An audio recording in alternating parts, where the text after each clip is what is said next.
Dongwook Kim wiped the sweat from his forehead as he looked at the massive steel beam floating in front of him, the artificial gravity on Kepler Station making everything feel heavy and wrong compared to Earth. But after 20 years of working, in space, he had gotten used to the strange feeling in his bones when he moved too fast or lifted something the wrong way, and today was just another day of building something that the aliens would take credit for, while humans did all the actual work that kept the galaxy running. The beam needed to connect to Section 7 of the new docking bay, but the Federation engineers had made another mistake in their calculations, something that happened so often that Dongwook had stopped reporting it because the tall, insect-like creatures who ran the station would just click their mandibles in that annoying way and tell him to make it work anyway, as if humans were supposed to perform miracles with bad math and worse planning, but somehow they always did manage to make it work because that was what humans were good at, fixing other people's mistakes. His crew of 12 humans was working on the connection points when the station alarm started making that low humming sound that meant another inspection was coming, and Dongwook knew without looking that High Coordinator Vexithara would be floating down the corridor in her environmental suit, her 6 legs moving in that precise pattern that all the Hive Lords used when they wanted to show how superior they were to the stumbling bipeds who built their stations for them. Vexithara appeared exactly where Dongwook expected her to appear, her translator device making her clicking sounds into the flat, emotionless words that humans heard whenever one of the Federation species decided to talk to them instead of just giving orders through the work terminals. And she moved between the human workers like they were pieces of equipment that might break if she touched them wrong. Human Foreman Kim, she said in that way that made his name sound like a mistake. This construction proceeds too slowly, and the energy consumption reports show inefficient use of resources. The Federation Council expects completion of this section within 2 standard cycles, but your species continues to work at primitive speeds that delay important projects. Dongwook set down his plasma cutter and turned to face the alien coordinator, keeping his voice calm and professional the way humans had learned to do when dealing with Federation supervisors who treated them like children who needed constant correction, even though every human on the crew knew more about actual construction than any of the species who gave them orders. Coordinator Vexithara, he said, we can finish this section in 1.5 cycles if we modify the support structure design to account for the stress patterns that your engineers missed in their calculations, but this would require approval to deviate from the original specifications. The Hive Lord made that clicking sound that humans had learned meant displeasure or confusion, her translator remaining silent for several seconds, as if the machine could not process the idea that a human might have suggestions about improving Federation engineering, and when she finally spoke, her words carried the tone that all Federation species used when they wanted to remind humans of their place in the galactic hierarchy. Human workers are not authorized to modify Federation designs, she said. Your species lacks the cognitive capacity to understand the complex mathematical relationships involved in orbital construction, and suggestions from Class D species are not permitted in official project documentation. Dongwook felt the familiar frustration that every human worker experienced when dealing with Federation bureaucracy, the knowledge that they could solve the problem easily if anyone would listen to them. But instead, they would have to work around the mistakes and inefficiencies, because admitting that humans might know something would threaten the entire structure of galactic society that kept certain species in charge and others doing the actual work. Understood, Coordinator. He said, we will complete the section according to original specifications within 2 cycles. Vexithara moved away toward the next work area where a team of humans was installing the navigation systems that would guide massive Federation ships to their docking ports, systems that human engineer Hyunwoo Lee had redesigned 3 times to make them actually work properly, though the official records would show that Hive Lord technicians had developed the improvements through superior mathematical analysis on. The other side of the station, Dr. Soo-Jin Park, was having her own frustrating conversation with Federation supervisors who seemed to think that human scientists were useful only for carrying equipment and cleaning laboratory spaces, not for actual research that might contribute to galactic knowledge or understanding. She had been working in the xenobiology lab for 15 years, studying tissue samples and biological data from across the Federation, and in that time she had noticed patterns that the other species seemed unable or unwilling to see. connections between ancient extinct civilizations and modern biological anomalies that suggested something important had happened in the galaxy's past, something that the current species had either forgotten or decided to ignore. Her research terminal contained thousands of genetic sequences from dead worlds, species that had vanished millions of years ago, leaving only traces in fossil records and DNA fragments.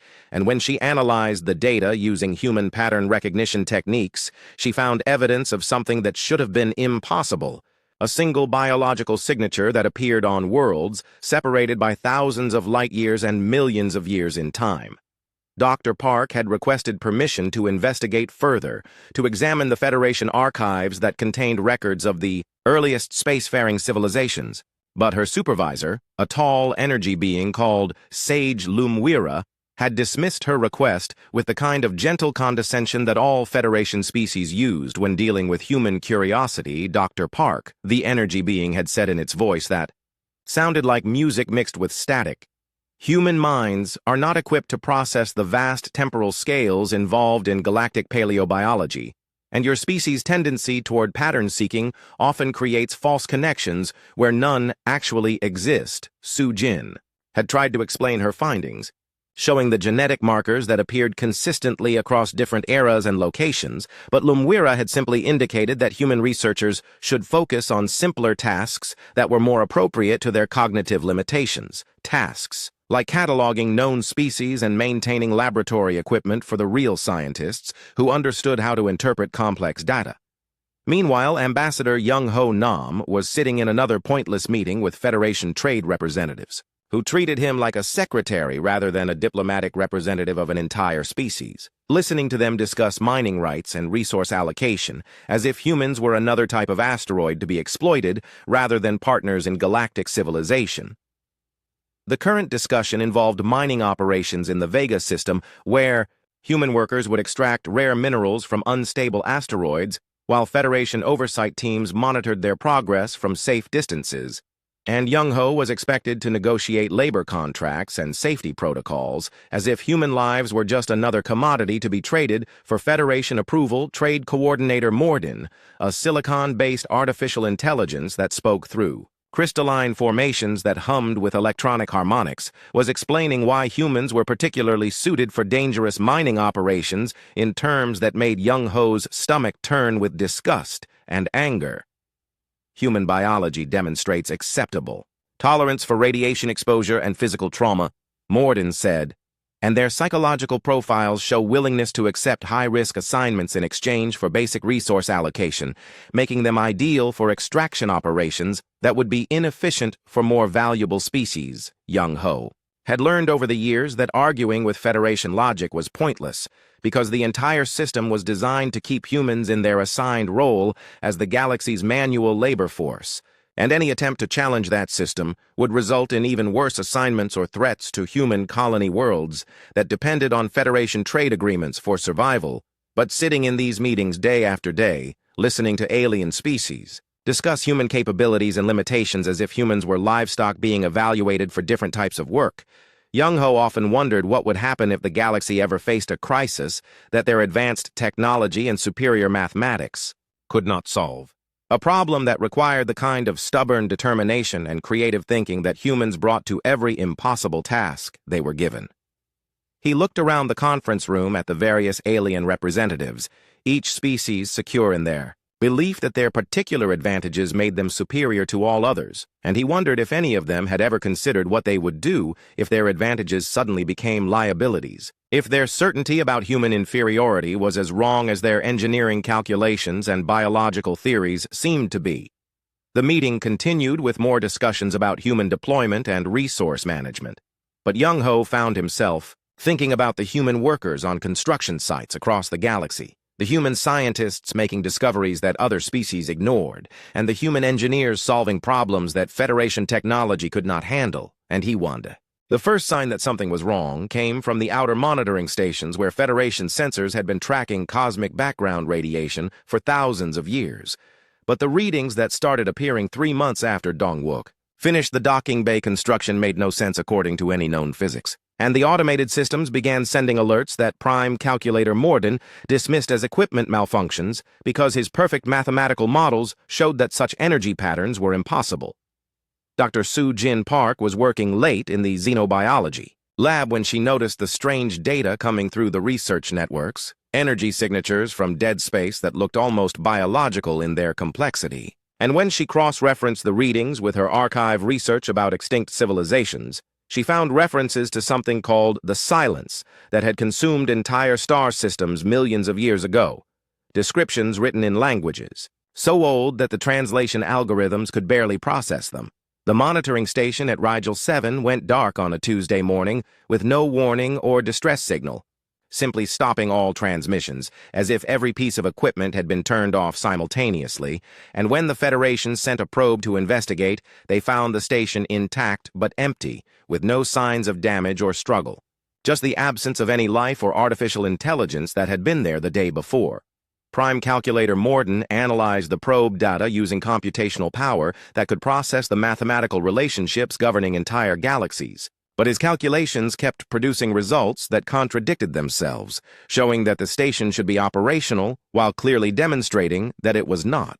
And for the first time in his existence, the artificial intelligence experienced something that might have been confusion. More stations began going silent across the Outer Rim territories, always the same pattern of sudden cessation without warning or explanation, and the Federation Council convened emergency sessions to discuss the phenomenon that was spreading through their monitoring network like some kind of infectious silence that consumed technology and left only empty space behind Soo Jin.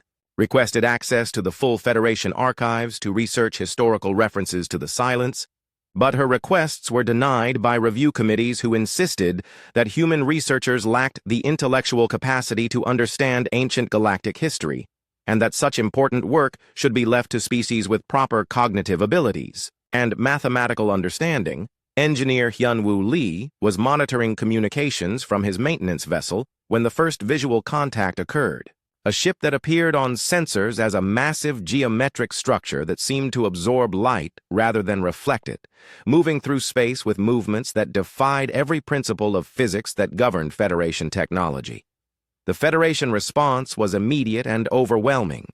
War Chief Kethrak assembling the largest battle fleet in galactic history with weapons that could tear holes in reality itself, quantum disruptors that could unmake matter at the subatomic level, and consciousness scramblers that could destroy the neural patterns of any thinking being. Hyun-Woo watched the battle from his position near the outer edge of the combat zone. His small maintenance vessel equipped with basic sensors that showed him the magnificent sight of Federation technology unleashing its full power against the strange dark ships that had emerged from the silence beyond the galaxy.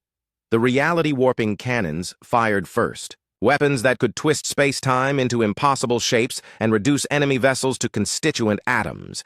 But the energy beams passed through the dark ships without any effect at all, as if the targets were made of something that existed outside. Normal physical laws, quantum disruptors followed, devices that could break the bonds holding matter together and return entire ships to the primordial energy from which all things were made. But again, the weapons had no effect on targets that seemed to exist in some other dimension, where Federation physics meant nothing. The consciousness scramblers were the most terrifying weapons in the Federation arsenal, machines that could locate and destroy the electrical patterns that created thought and awareness, reducing any intelligent being to biological machinery without consciousness or will. But even these ultimate weapons failed to affect the dark ships that continued advancing through the Federation fleet as if nothing was happening. Hyun-Woo realized what was happening when his sensors showed the first Federation vessel beginning to change, its metal hull flowing like liquid as it transformed into something that resembled the geometric patterns of the dark ships, and he understood that the enemy was not destroying the Federation fleet, but converting it into something else entirely. The quantum disruptors and reality warpers became sources of energy that fed the transformation process. The more advanced the technology, the faster it was consumed and converted, and within hours the Federation's most powerful weapons had become tools that strengthened their enemies rather than destroying them. War Chief Kethrak ordered his surviving ships to retreat, but found that many of them could no longer respond to commands, their artificial intelligence systems having been converted into something that served different masters. and the reptilian warrior who had never experienced defeat in 1,000 battles watched his fleet dissolve into geometric patterns that moved with alien purpose. Hyunwoo noticed that his own vessel remained untouched by whatever force was converting. The Federation ships, his primitive human technology apparently beneath the notice of entities that fed on advanced energy systems and complex mathematical relationships, and he began to understand why the monitoring stations had gone silent, without being destroyed. The maintenance vessel's basic sensors and simple computer systems were too primitive to register as food for creatures that consumed sophisticated technology, and Hyunwoo realized that for the first time in galactic history, being technologically inferior might actually be an advantage. He sent emergency broadcasts to human vessels throughout the combat zone, warning them to shut down any advanced Federation equipment and rely only on basic human technology. And slowly, a small fleet of maintenance ships and construction vessels began to gather at the edge of the battle zone. The only survivors of a conflict that had consumed the Federation's most powerful warships, Dr. Sujin Park, finally gained access to the archives when the emergency protocols activated, and what she found in the ancient records made her understand the true scope of the crisis facing the galaxy. Descriptions of entities that had existed long before any current species achieved spaceflight, beings that had gone into some kind of hibernation to wait for conditions that would allow their return. The texts described creatures that fed on complexity itself, growing stronger when exposed to advanced technology and sophisticated energy patterns. And Sujin realized that the galaxy's technological advancement had created exactly the conditions that would allow these ancient entities to return and reclaim territories they had abandoned millions of years ago. She tried to share her findings with Federation xenobiologists, but found that most of the advanced research networks had been compromised by the spreading influence of the entities, and that only the most basic communication systems remained functional for transmitting information between research facilities. Ambassador Young-Ho Nam received an emergency summons to Federation headquarters where the surviving council members were meeting in underground bunkers protected by primitive mechanical systems that the entities apparently could not detect or convert. And for the first time in his diplomatic career, he found alien leaders asking for human advice. Rather than giving orders, High Coordinator Vexithera had lost most of her communication implants when the advanced technology in her body began showing signs of conversion, and she was forced to communicate using basic vocal sounds that human translators could process. Her once superior technological integration, now a liability that threatened her existence, human ambassador.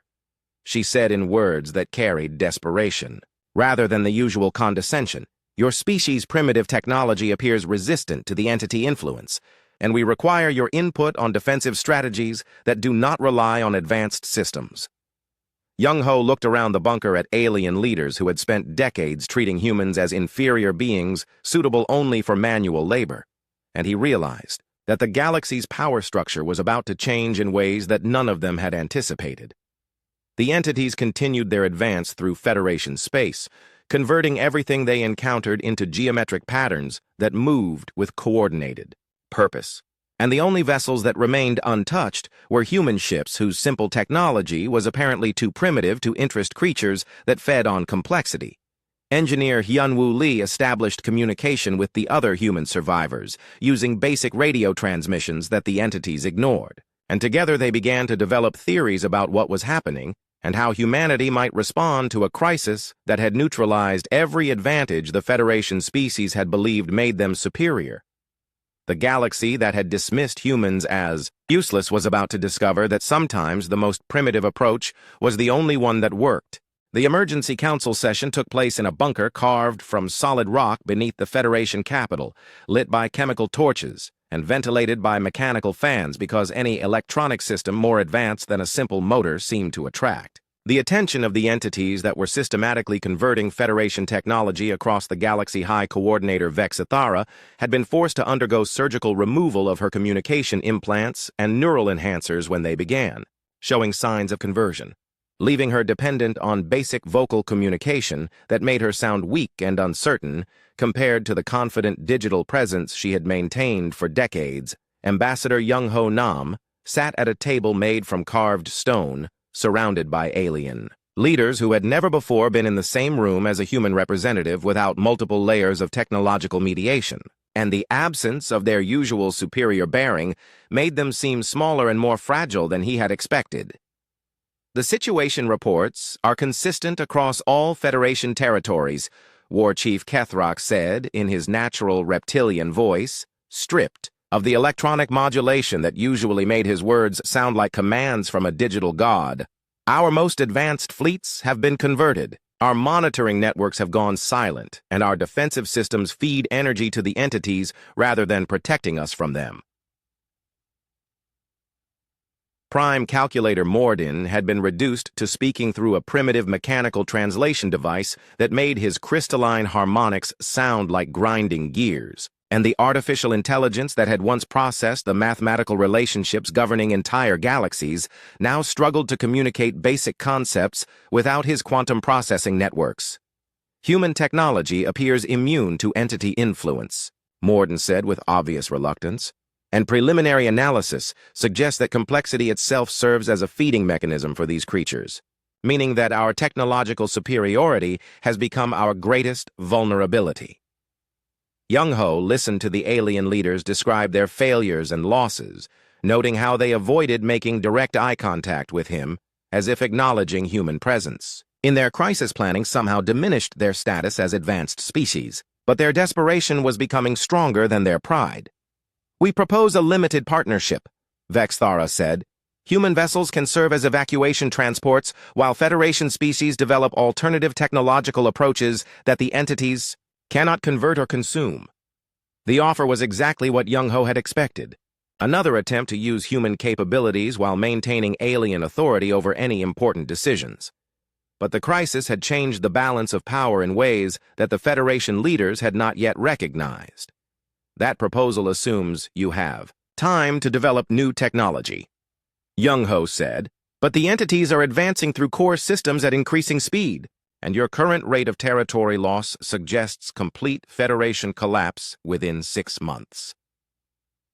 Sage Lumwira flickered between different energy frequencies as it struggled to maintain coherent form without its usual technological support systems. And when it spoke, its musical voice carried harmonics of fear that would have been impossible when filtered through advanced communication networks. Perhaps human input on defensive strategies would be valuable, Lumwira said, given your species, unexpected resistance to entity influence, and your experience with primitive technological systems. Young-Ho recognized the significance of the statement. The first time any Federation representative had openly acknowledged that humans might have knowledge or capabilities that advanced species lacked, but he also understood that accepting a subordinate advisory role would perpetuate the same power structure that had kept humanity in galactic servitude. Either we're full partners with complete authority over joint operations, Young-Ho said, or you handle this crisis using your own superior capabilities and advanced understanding.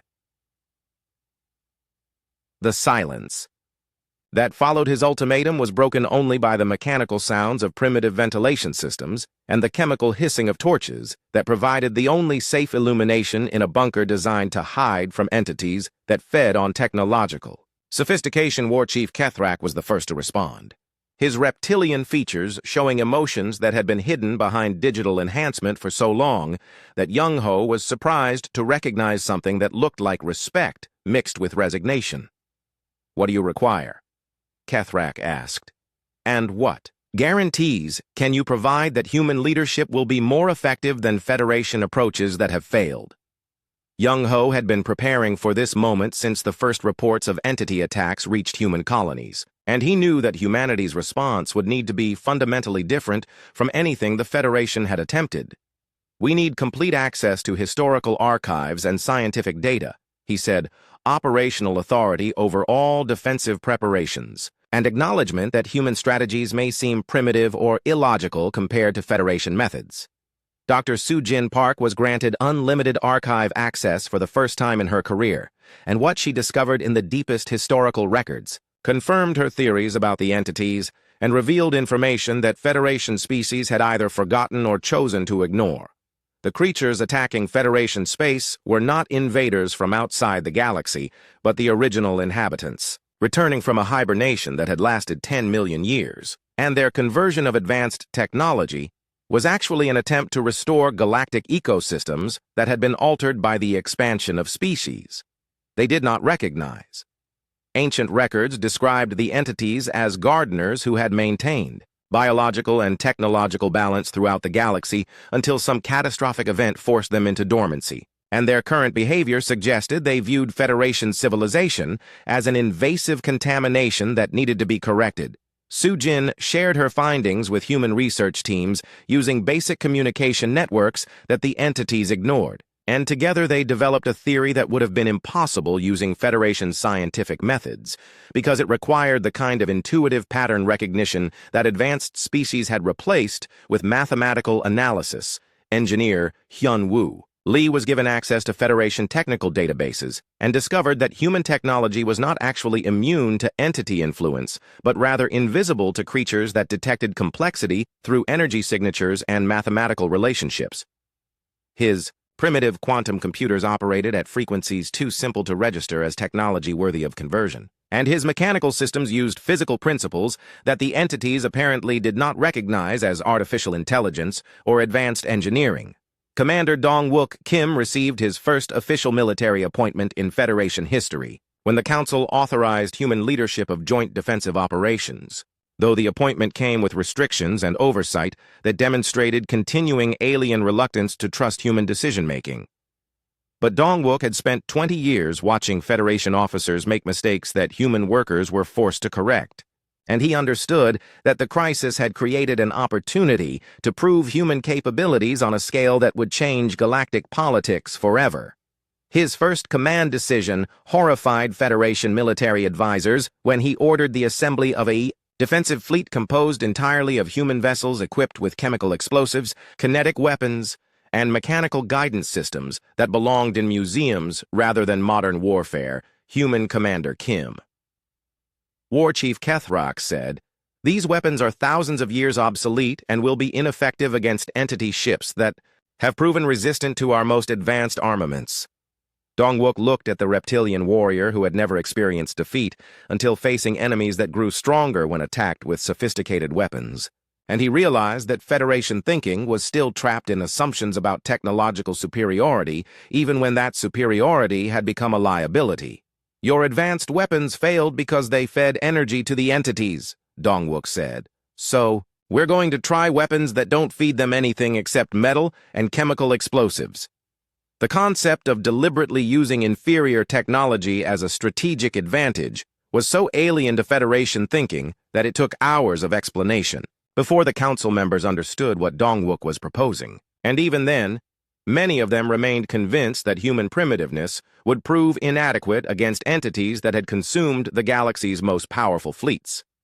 But time was running out as entity forces advanced through core systems, converting Federation infrastructure and leaving behind geometric patterns that pulsed with alien purpose, and the desperate council voted to authorize human command authority for the defense of 3 strategic systems that controlled access to major population centers.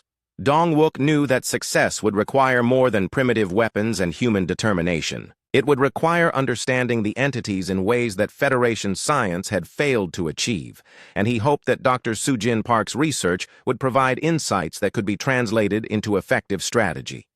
The galaxy's survival now depended on the species that had been dismissed as useless for 50 years, and Dong-wook wondered if humanity would prove capable of succeeding where advanced civilizations had failed, or if the entities would simply add human primitiveness to their collection of converted technologies. Commander Dong-wook Kim stood on the bridge of the makeshift flagship that had been assembled from construction equipment and mining vessels, watching his tactical display show the approaching entity fleet as geometric shapes that moved through space with the coordinated precision of a single massive organism. His defensive force looked like a collection of industrial accidents compared to the elegant Federation warships that had been converted into enemy assets. Human vessels covered in welded steel plates and armed with chemical rockets that would have been obsolete when the Federation first achieved faster-than-light travel captain Ji-eun Choi led the fighter squadrons in converted mining pods equipped with combustion engines and ballistic weapons that used gunpowder and metal projectiles instead of energy beams or exotic matter. and her pilots had spent weeks training with equipment that Federation databases classified as primitive archaeological artifacts, entity fleet entering weapons range in 30 minutes, reported Communications Officer In-Ho Park through a basic radio system that crackled with static. Federation monitoring stations have gone silent across the entire sector. Dong-wook reviewed the battle plan that had been developed without computer modeling or mathematical optimization, relying instead on human intuition and the kind of tactical thinking that emerged from decades of improvising solutions to impossible problems.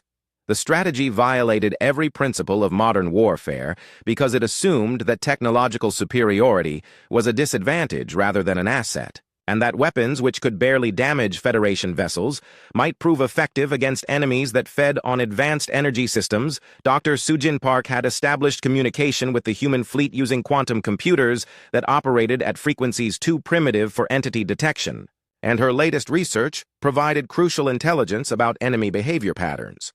"The entities are not trying to destroy Federation technology," she reported. "They're converting it into something that serves their purpose, which suggests they might respond differently to weapons that cannot be converted or absorbed." Engineer Hyun-Woo Lee had modified the human vessels with mechanical targeting systems and chemical propulsion that operated independently of any electronic networks that might attract entity attention, and his weapons were designed to deliver physical damage through kinetic impact rather than energy transfer. The first engagement began when entity scouts appeared at the edge of sensor range, geometric shapes that seemed to absorb light and distort space around them as they advanced toward the human defensive positions with movements that defied conventional physics. Jian led her fighter squadron in the initial attack run, her pilots firing chemical rockets and metal slugs at targets that had proven immune to quantum disruptors and reality-warping cannons, and the primitive weapons struck entity hulls with impacts that created visible damage for the first time. Since the conflict began, direct hits confirmed. Ji-eun reported, "Entity vessels showing structural damage and reduced maneuverability, but they're adapting quickly to our attack patterns." The entity response was immediate and overwhelming, geometric formations launching conversion beams that sought to transform human vessels into patterns that matched their own design. But the primitive technology resisted conversion attempts that had been designed to work with sophisticated energy systems. Dong-wook watched his tactical display show human ships taking massive damage from entity weapons while continuing to function with mechanical systems that could operate even when most electronics had been destroyed, and he realized that Federation concepts of acceptable losses did not apply to crews trained to keep working when everything went wrong. Mining vessel Sejong reporting critical damage to propulsion systems came a transmission filled with static. But weapons remain operational, and crew is attempting manual navigation for ramming attack. The battle became a grinding confrontation between entity precision and human stubbornness, with geometric ships trying to convert targets that refused to be converted, while human vessels absorbed damage that would have destroyed Federation warships and continued fighting with whatever systems remained functional. Ji-eun's fighter took multiple hits from conversion beams that left half her systems non-functional, but she managed to guide her crippled vessel into a collision course with an entity cruiser while manually triggering the nuclear warhead that Hyun-woo had installed using purely mechanical detonation systems. The explosion created an expanding sphere of plasma and radiation that consumed both vessels, and for the first time in the conflict, an entity ship was completely destroyed rather than converted or absorbed. Dr. Sujin Park monitored the battle from her research station and noticed that entity behavior patterns were changing in response to human tactics, showing confusion and uncertainty that had not appeared during their encounters with Federation forces. "The entities seem unable to predict human actions," she reported. "Their coordination is breaking down when faced with weapons and strategies that don't match their expectations about technological warfare." The breakthrough came when Hyun-woo established direct interface between his primitive quantum computers and entity communication networks. Using frequency modulation techniques that were too simple for advanced Federation systems, but perfectly suited for the kind of basic signal processing that humans had developed centuries ago.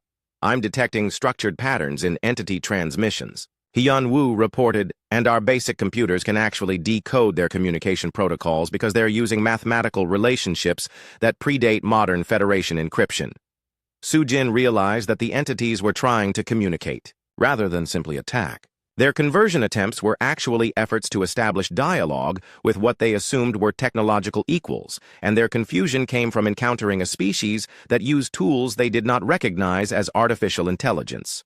They think we're non-technological, Sujin said.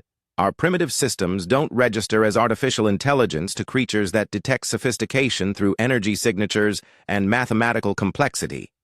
Dongwook made the command decision that changed the course of galactic history when he ordered his fleet to stop attacking and begin broadcasting mathematical sequences using basic radio transmissions that the entities could detect and interpret. The response was immediate. Entity formations stopping their advance and beginning to transmit structured patterns that Hyunwoo's computers could translate into recognizable mathematical concepts and eventually into language that human linguists could begin to understand. They're asking about the other inhabitants, Sujin translated. They want to know what happened to the galaxy they remember and who these new technological species are that have appeared during their absence. The conversation that followed revealed the tragic misunderstanding that had driven the conflict. Entities that had gone into hibernation to survive a galactic catastrophe awakening to find their carefully maintained worlds strip-mined and their ecosystems destroyed by civilizations they did not recognize Federation expansion had consumed. The territories that the entities remembered as pristine garden worlds, and their conversion activities were attempts to restore damaged systems by returning artificial structures to the natural states they had maintained for millions of years. They're not invaders, Sujin realized. They're refugees returning home, to find their houses occupied by strangers. But the Federation Council rejected any possibility of negotiation when Young Ho Nam presented the communication transcripts. War Chief Kethrak, declaring that superior species did not negotiate with primitive entities that threatened galactic civilization. Human contamination by alien influence has compromised your judgment, High Coordinator Vexathera announced, and Federation authority must be restored before primitive thinking leads to complete surrender. The order came to arrest human commanders and resume military operations using whatever advanced technology remained functional. But Dongwook had anticipated Federation resistance to any solution that acknowledged non-Federation intelligence as legitimate. You have a choice, he transmitted to the Council on all available frequencies.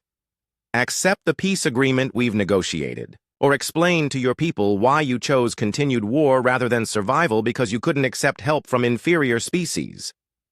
The entity fleets that had been waiting at the edge of Federation space began moving toward core systems when sensors detected Federation vessels preparing to attack human ships, and their message was transmitted in mathematical patterns that even primitive human computers could decode.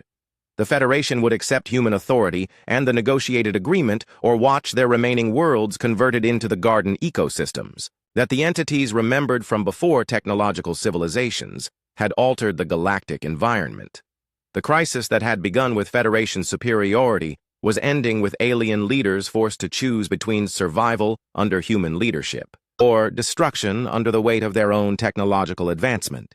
The transformed council chamber beneath Federation headquarters had been redesigned to accommodate 3 different types of consciousness using technology that none of the original species could have imagined, human quantum computers interfacing with entity communication networks, while Federation representatives watched their former authority dissolve into collaborative decision-making. Dr. Sujin Park stood before the assembled leaders as the first director of interspecies communication, her translation systems converting entity mathematical patterns into language that biological minds could process while maintaining the precision that artificial intelligence is required for accurate understanding. The Ecological Restoration Agreement requires Federation colonies to reduce industrial output by 40% over the next 50 years, she announced, with entity assistance in developing sustainable technologies that do not trigger conversion responses. High Coordinator Vexathera had been stripped of her technological implants and reduced to basic biological functions. But the humiliation of technological dependence had taught her lessons about survival that her enhanced intelligence had never considered. The Hive Lord Collective accepts these terms, she said, and acknowledges that our previous dismissal of human Capabilities was based on incomplete understanding of intelligence and technological effectiveness. The acknowledgement represented more than diplomatic concession. It was recognition that the fundamental assumptions underlying Federation civilization had been proven false by a crisis that reversed every established hierarchy and forced species that had considered themselves superior to accept guidance from beings they had treated as primitive laborers. Engineer Hyunwoo Lee had been appointed Chief Technical Advisor for the new Tri-Species Alliance, responsible for developing communication protocols that allowed biological, artificial, and entity consciousness to share information without triggering the conversion responses that had nearly destroyed galactic civilization. His workshop contained equipment that ranged from basic mechanical tools to entity interface devices that operated according to principles that Federation science was only beginning to understand. And his hybrid systems demonstrated that technological sophistication was less important than compatibility between different types of thinking. The entity networks can provide computational support for Federation research, Hyunwoo explained, but only through human interface systems that operate at frequencies low enough to avoid triggering their feeding responses.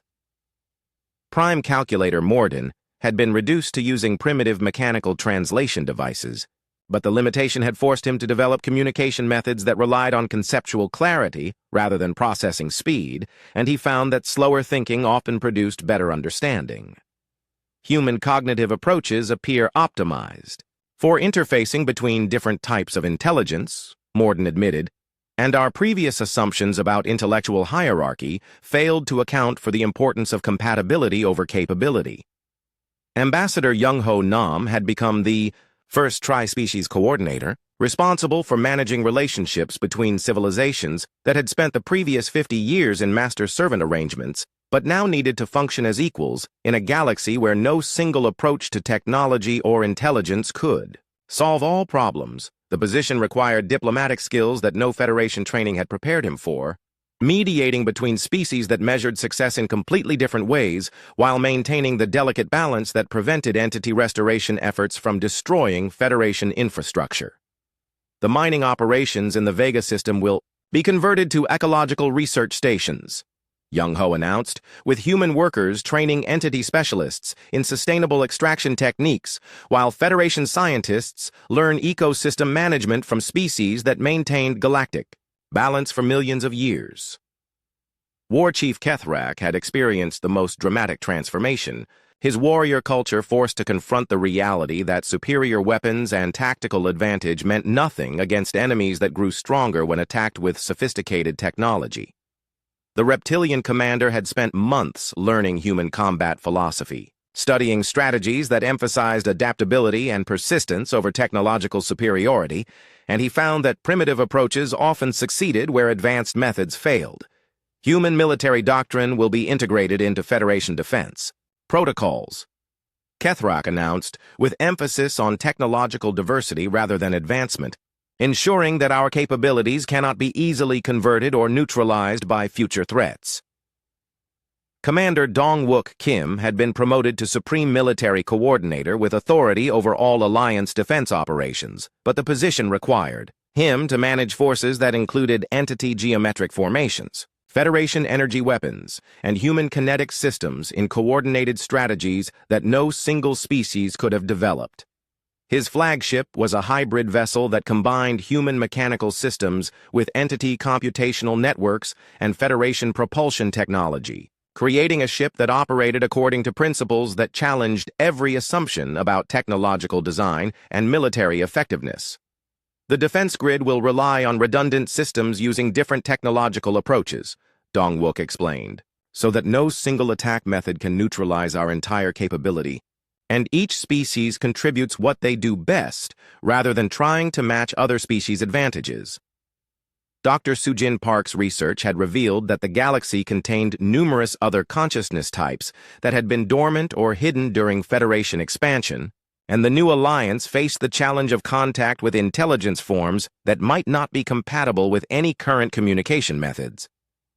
Our exploration protocols must account for the possibility that advanced intelligence takes forms we haven't recognized, Sujin said, and that our assumptions about consciousness and technology may be as limited as Federation assumptions about human capabilities proved to be. The most significant change came in the daily interactions between species that had previously been separated by rigid hierarchies. Human workers now training Federation specialists in practical problem-solving, while entity networks provided computational support for research that biological minds could not process.